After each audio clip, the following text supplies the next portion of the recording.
Shalom and greetings. I want to cover something that we had went over last Shabbat, and it's concerning the rendering of Psalms 81, verse 3, as you see. And during that segment, we were all gathered at Moray's Atriaz gathering, and I was giving a discourse on the topic of the new moon. And I asked for someone to read Psalms 81 and 3, and a sister read it, and it read a little differently than what we had in the King James Version. And as you can see here, I have the King James Version before us, and it reads, "Blow up the trumpet in the new moon, in the time appointed, on our solemn feast day." Now, when the sister read her version, I can't remember which one it was, but it mentioned instead of the time appointed, it put full moon. And then we were reading different translations of the English in different books like the Sefer and the New King James. I can't remember all the ones. And also the New World Translation, I remember that one. And so let's look at something, and let's go into the Hebrew, because what we'll find out is in the King James Version, that is a little vague, to say the least. I've often hear individuals saying that the King James Version is the best translation from the Hebrew to the English language, and I'm not convinced of that. I'm not convinced of any of the English translations doing a good job on the proper translation from Hebrew. So let's just get into it and go word for word as what appears in Hebrew to see where some have developed doctrines about the new moon and see where that came from, and then visit what the Hebrew says and see if we can get unified on that topic. Because the thing that I've noticed is that oftentimes we will take a English rendered word and precept it to other words, and that word may not be the correct word. So therefore, we argue, we debate, and we take different doctrines and try to make sense of what the text is saying. So without further ado, let's get into the Hebrew and see if it works. See if we can understand what this scripture is saying. We'll do this together. All right, so let's look at the Hebrew, and then we'll go over it all. And we'll take one word by word to break it down. So hopefully you have the patience and the endurance to go through this. And I feel that it will be very beneficial for everyone. But you be the judge of that. Now, first and foremost, before we get into this, all praise, honor, and glory goes to the Most High through his Son. And we call the Most High Elyon, but some know his proper name to be Yahuwah, or either Yahweh, some dialects, and some use a dialect Yahweh. And through his Son, some use Yahweh Shai, some use Yahusha, and some use Yehoshua. So that's who we're talking about. Now, it would be very beneficial, as we spoke during the class, that everyone gets a working understanding of the Hebrew language. So the first step is learning the alphabet. So hopefully you've been working on that, and you can recognize some of the letters and the sounds that go with them. So let's just read it first, how it reads in the actual Hebrew text. I have the top line being in black. That is in what we call the Aramaic block lettering. Some say that script is called the modern script, and that's the text that's on the top in black. And also in the blue, we have what is known as the Phoenician Paleo script. Okay, and that's what some brothers say, I only want to do paleo, and here's the paleo right here on this line. So in Hebrew, we read from right to left, top to bottom. So this line is the first line of that scripture, and then we'll go to the bottom line. So let's just sound it out in Hebrew, and I'll go a little slow so we make sure we get the phonetic value of the consonants that we're about to break down. So, and also I have down here for your assistance, the way it sounds if you were to sound it out in English. This is what this will sound like. This is the morphology, and this is the phonology, how it sounds. This is how it looks. All right. So let's just say the whole thing. We got Taikwayu, Ba Kodesh, Shofar, Bak Kese, Layom, and Kagenu. Again, Taikwayu, Ba Kodesh, Shofar, Bakese, Layom, Kagenu. All right, so let's look at the first letter, or the first word. And I'm going to do this raw. I'm not going to do any music with it. This is just for you all and for us to, since we talked about it. And I may later put music and put it on YouTube or on a social media outlet for others to benefit from it as well. But this is basically for you all. Now, the first word that we have what is here. Let's look at the letters. You should know them. This is the ta, and this is the kwa, ein, and also the wa. Okay? And so when you put all this together, you get the taikwayu. All right? Now, every Hebrew word has a root. Well, most Hebrew words, not all, have a root. And this root here is the ta, the kwa, and the ein that you see here.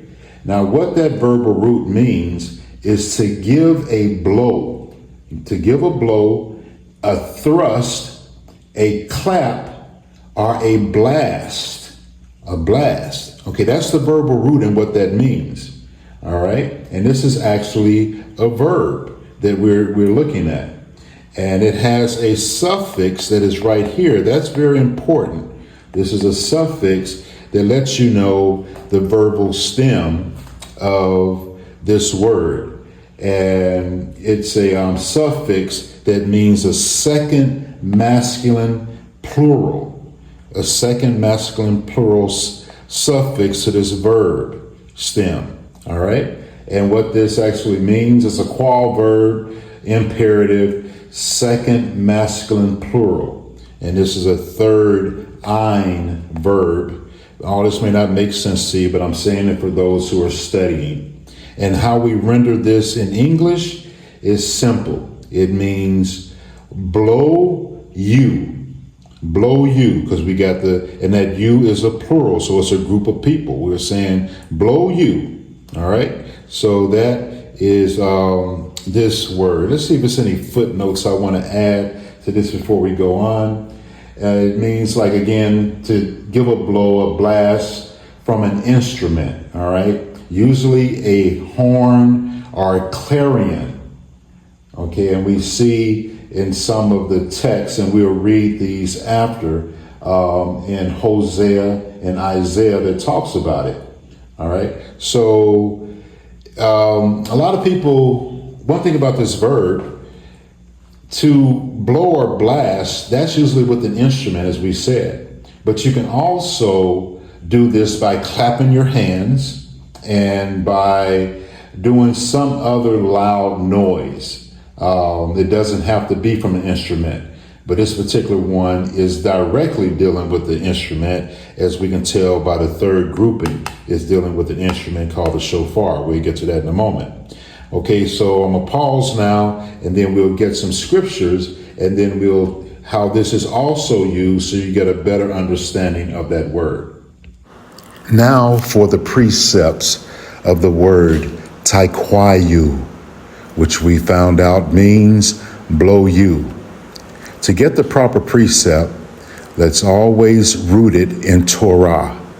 And the root scripture in Torah is found in the book of Numbers, chapter 10 and verse 10, which reads, "And in the day of your gladness, and in your solemn days, and in the beginning of your months, you shall blow with the trumpets over your burnt offerings and over the sacrifices of your peace offering, that they may be to you for a memorial before Elohimkim.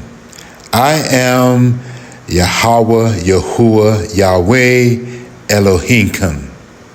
Now, here are more precepts that when you examine these, you will get a very clear picture on what this is meaning by blow you and the occasions when you should blow. Hosea chapter 5, verse 8. Jeremiah chapter 4, verses 5 and 6. Jeremiah chapter 51, verse 27. Isaiah 18, verses 2 and 3, Jeremiah chapter 6, verse 1, and Joel chapter 2, verses 1 through 3, and also verse 15. Okay, let's keep it moving and go to the next word. The previous word we had was taikwayu, which we understood it to mean blow you, you being plural, kind of like y'all instead of you. The next word grouping, we have a bet, a ket, a delet, and a shin. Bet, ket, delet, and a shin. When it's said together, it is Bakodesh. And this is a masculine noun. A noun that means a new moon or a new month, okay? And we have a verbal root that is kodesh. Actually, it's pronounced as a verbal root, kadash. And that verbal root means to renew or to repair. Let me do something here. Let me just circle the verbal roots as we go along so you can see what they are. And we know in taikwayu, the verbal root is here, and we'll put it in a circle here for both the modern Aramaic and the Paleo-Phoenician script, and that is taqwa. And now when we get to this one, we have the verbal root as such. This is a verbal root. It's 3 consonants, which we normally call a shoresh. Okay, and getting back to Bakodesh, the verbal root again is kadash, which means to renew or to repair. And this first character here is a prefix preposition, which is ba, which means in. And since it has a sound of a then this will be in the new moon. So we have blow you in the new moon. Let's now look at some precepts to Kodesh. But before we go there, the new moon actually means, which is Kodesh, it means a certain day that new moon appears. A time of the new moon as a festival, an observance of a new moon, something you have to observe. This is also in the construct chain, which we'll talk about when it goes to the next noun. Because when you have a noun next to a noun, that is a construct chain, meaning these two are associated with one another directly. But let's look at some precepts right now of Kodesh. Now for the precepts for the word Kodesh. Again, this word has a Torah root in the book of Exodus. And again, Kodesh means in the new moon. And we will go to Exodus chapter 12 and verse 2 to get the root. And it reads, "This month shall be unto you the beginning of months. It shall be the first month of the year to you." Now you may see that and wonder, where's the word moon? Well, that word that is used for months is Kodesh, which is synonymous with new moon. Now for additional precepts, line upon line, we have 1 Samuel chapter 20, verses 5, 18, 24, 27, and 34. Isaiah 66 and 23. Hosea chapter 5, verse 7. And Ezekiel chapter 46, verses 1 and 6. Okay, moving to the next word grouping we have here. Let's look at the consonants. We have a shin, a wa, a pe, and a resh. Shin, wa, pe, and resh. And together, when sounded, it is shofar. Some people may say shofar, shofar, shofar. So we have to look at the root now, and we'll do like we did the others. And this one has also a 3-consonant root called the shoresh, but there's something interesting about it. Here it is here.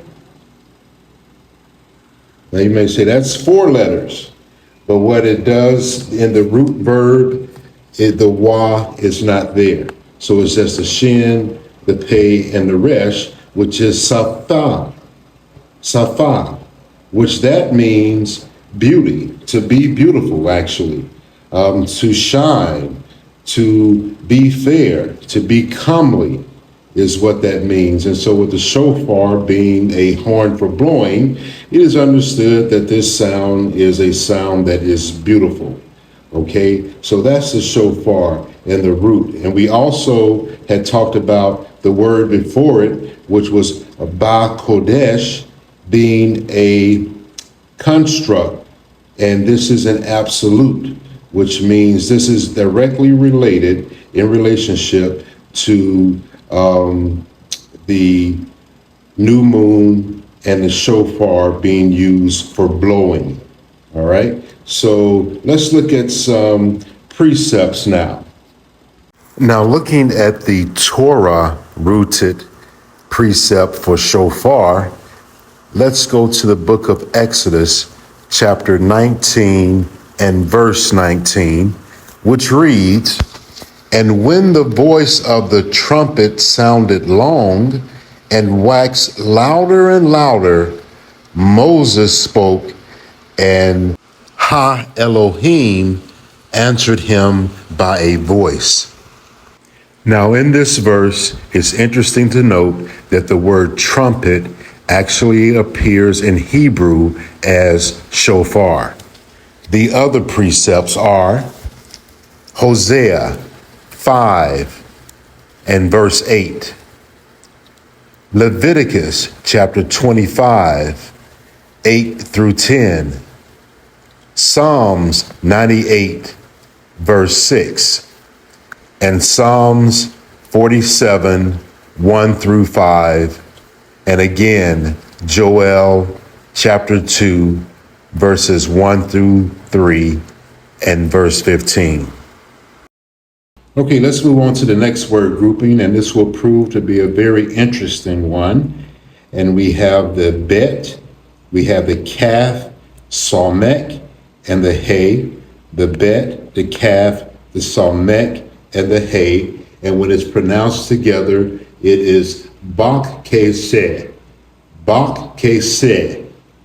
All right. Now, what this is a noun. It is a masculine noun, and it represents the full moon.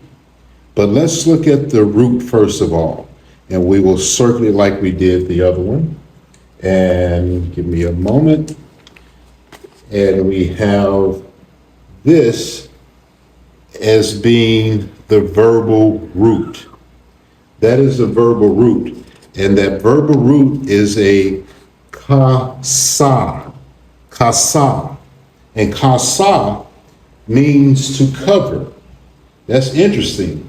Or should we say to clothe, to spread over. It's to cover and to cover or spread over like clothes. Okay, so we have also a prefix that is here, the same one that we had in Ba Kodesh. We have the same prefix, so it's in, this one was in the new moon, the Ba Kodesh, but this one is Ba Kaseh. And Ba Keseh has a different meaning, but you have the same prefix. So we know that this prefix represents in, just like this one was in the new moon, this one is talking about something else. Now this Keseh that's here, the noun, it means a full moon, a full moon. And in the King James Version, it has it an appointed time. But this is actually a full moon. And there's a lot to go over here, over this word that is going to reveal a lot. So we're going to spend a little time on it. But before we do, let me just bring out that this is only mentioned one other time in the scriptures. And that is in Proverbs 7:20. And the full moon is translated as an appointed time. But a full moon is opposite the new moon, okay? And it's a masculine noun. So let's look at the precepts and dig a little deeper into this word. It's very interesting. Now let's just take our time for a moment and focus on the Hebrew words, because this scripture alone has caused many people to be confused about what it says. The appointed time, the full moon. What does it all mean? Well, what it has caused differences in how we celebrate. How we celebrate the Sabbaths, how we celebrate the new months or the new moons, and also the high holy days. We are celebrating all of these at different times. And it's important to become unified, especially in this time of the year when the new year is approaching and Passover is approaching. I can't help from wondering if at the first Passover, if some would have put the blood upon their gatepost or doorpost on one day and the other one 15 days before that, and then another group 15 days after that. Would the angel of death had taken those that had it in error? Would they had been at the wrong place at the wrong time? And the ones who did it correctly would have been at the right place at the right time? So let's look at this. And we'll take a look at the King James Version first, since that is the most predominant English translation, and ask the question, why is in the time appointed placed there in the text instead of a full moon or a covered moon or even a dark moon? Why is that? Because the word for the time appointed is very clear in Hebrew. That word is moed, moed, and that's Hebrew word 4150, and that means it's a masculine noun meaning an appointed time, a place, an appointed place, an appointed meeting. And it has a verbal root of ya'ad, which is Hebrew word 3269, ya'ad. And that means to appoint, or to assign, or to designate, or to gather. So why is that there when the actual word that's there is bakaseh, which means covered moon or full moon? Now, oftentimes there are errors when you translate the Hebrew script into another language like English. And we can see that there can be errors. But the word appointed time is not really an error, but it is not a sufficient word. It is not specific enough for what's really going on in the text. And let me give you an example of what I'm talking about. Let's say you have jobs or occupations that are outside and not inside. Let's say like a farmer who plants gardens and harvests crops. And you also have a vine dresser and who handles grapes. And let's say you have a shepherd. Now, if you just render jobs on the outside, it's not specific if you are talking about a shepherd. The same as with this case. Appointed time can be used, but it's not specific enough for what's going on with the full moon. Now, looking at that root word kasa, which means to cover, you can see how different understandings and different translations have rendered this word. And we have seen how the appointed time is not there as moed. However, there is a specific covered moon, or should we say a full moon, that is an approved appointed moed, a time, a place, or a meeting. What is it, you may ask? What is that appointed day? Let's now find out what exactly is that solemn feast. Okay, now it's time for the last two words. And these are going to prove to really explain what is going on with all of this. Okay, because in the King James versions and most translations to English, it ends that Psalms 81:3 by saying our solemn feast is how it reads. So let's see what the Hebrew can reveal that the English translations has failed to reveal. And let's look first at the first word grouping, which we have a lamed, a yod, a wa, and a meme. A lamed, a yod, a wa, and a meme. And when you pronounce it together, it's layom, layom. And this first character here is a prefix, okay? That is a prefix that is a preposition representing for something or to something or towards something, or how we're going to use it, in regards to something, in regards to something. So that's laolam.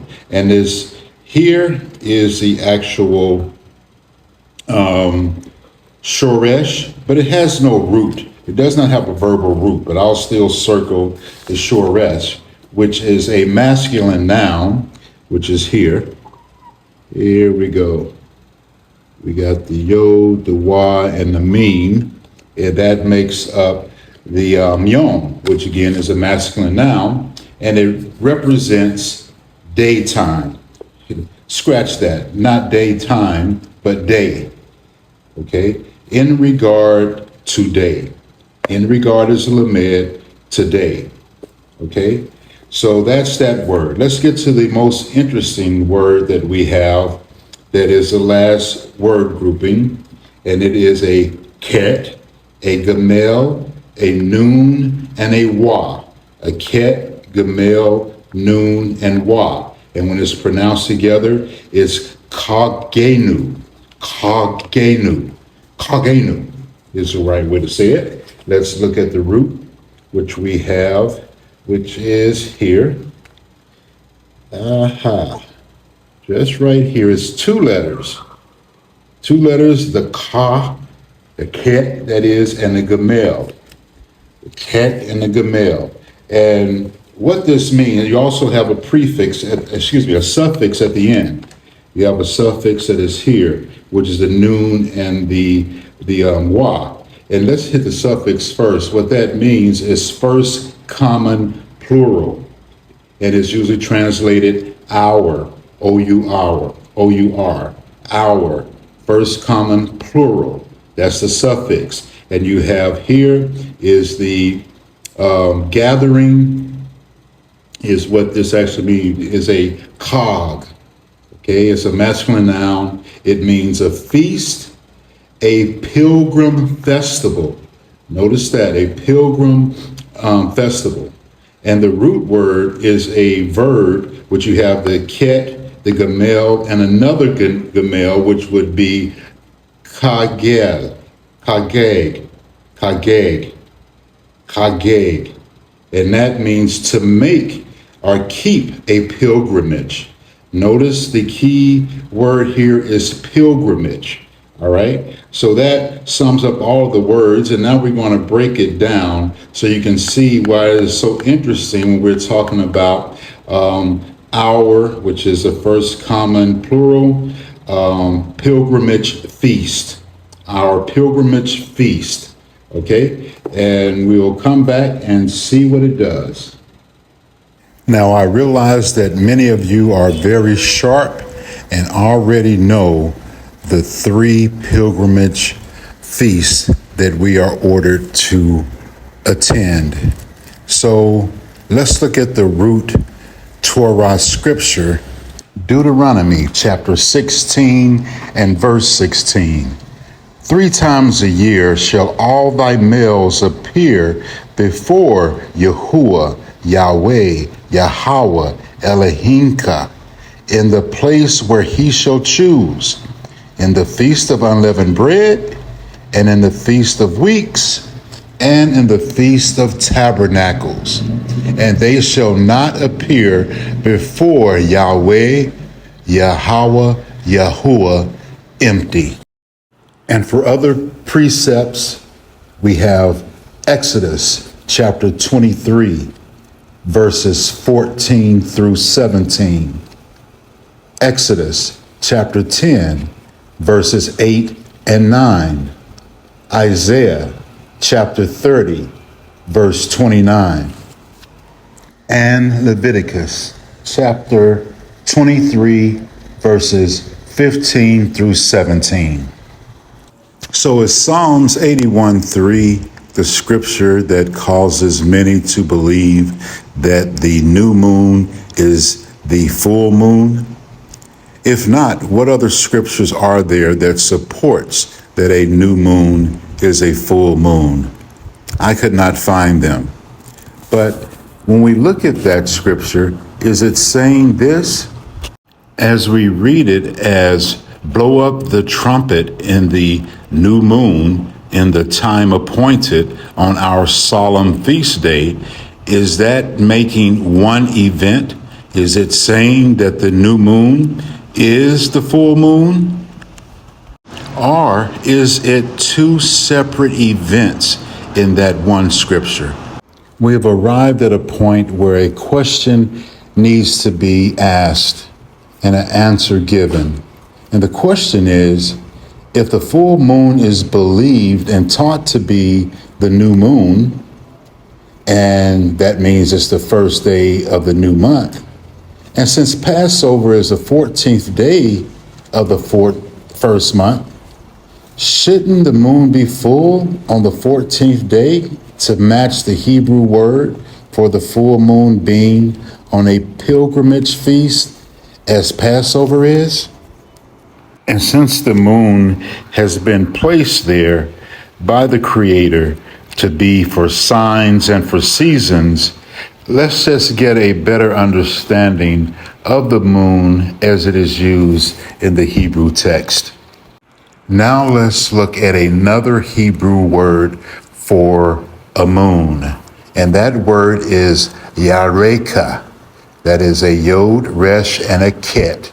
And this yareka is the actual luminary that sits in the shemayim, or in the firmament. And by divine ordinances, the luminary releases phases of light each day or each night where it is viewed differently. It starts off with a slither of light, and it waxes until the moon is completely covered with light, and then it wanes, which is it diminishes in light until it becomes no light at all in the shemayim. This again is called yareka. And now let's pay very close attention to the word Kodesh, which is the new moon. And it is a single moon phase that starts day one of the new month when observed. Now we must see the importance of the Hebrew verbal roots. The verbal root is kadash, which means to renew. This is the only moon phase that renews light and can therefore be called a new moon. The full moon does not qualify for a renewal. Why?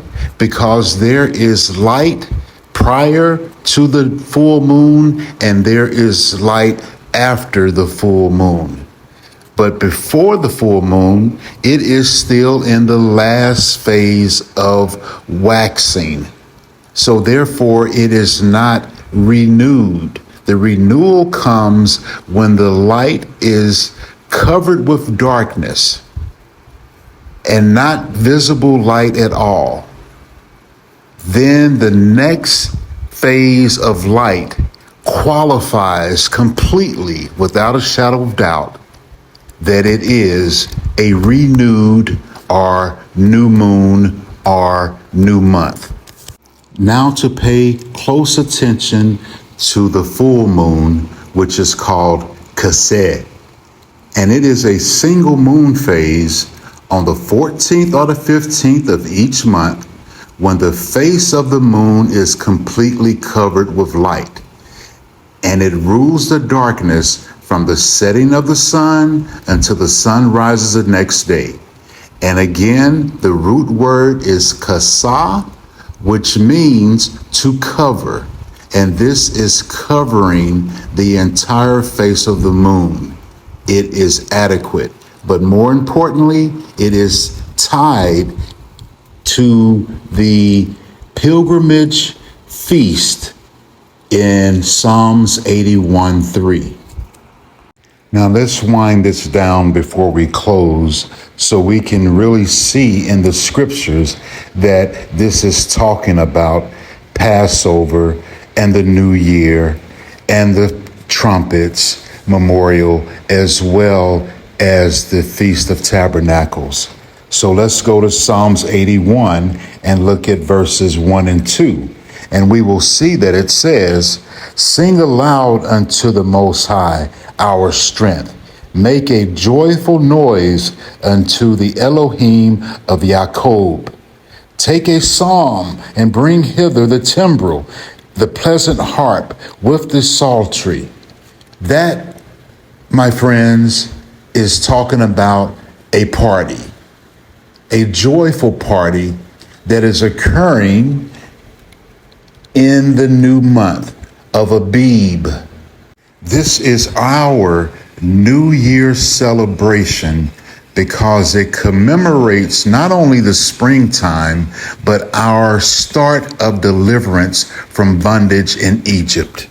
Now that we have seen how the new moon is tied to the new year, directly to the month of Abib, which is the start of the spring, and let's look now at the verses that ties the full moon to the solemn feast of pilgrimage called Passover in verses 4 and verses 5.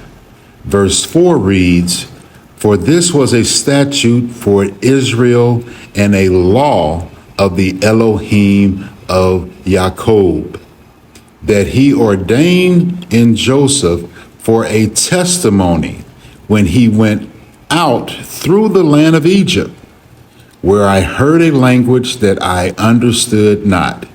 And in verse 6, "I removed his shoulder from the burden." That's the burden of slavery. "His hands were delivered from the pots." Was not that deliverance Passover, the very first Passover?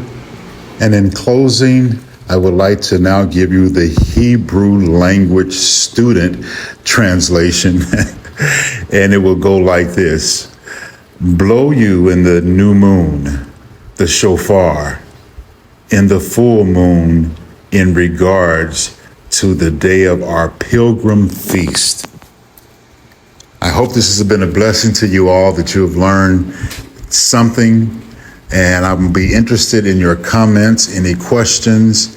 And I would like to say shalom, peace be to you all.